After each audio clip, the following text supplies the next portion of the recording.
My friend bought a small still life of some red chrysanthemums, signed Kleber, 1922. The flowers were lying on a narrow ledge. Behind them stood an empty glazed vase. Were they about to be arranged in this pot, or had they been taken out a little too early to be thrown away? Paint had flaked off the painting, leaving white spots on the canvas. I offered to retouch it. No other colors mix like oil colors.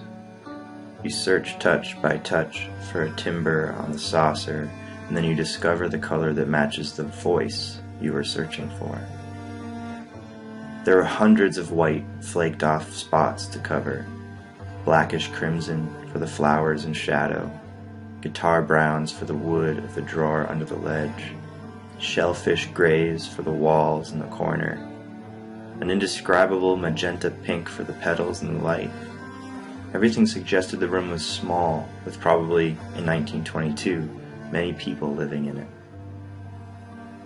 I lost count of time as I covered white spot after white spot. With this loss of a sense of time, my sense of identity slackened. Touch by touch, tone by tone, I was approaching a vision which belonged to a pair of eyes which were not mine. These eyes were in another place.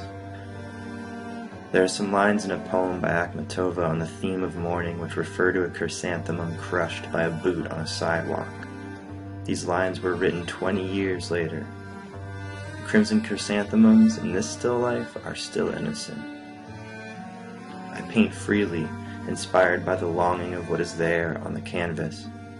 I discover how in the corner of a small room the light, falling on 2 peeling walls and half a dozen thrown down flowers, is a kind of promise for some distant, unimaginable future. The job is done. There it is. A painting by Kleber, 1922.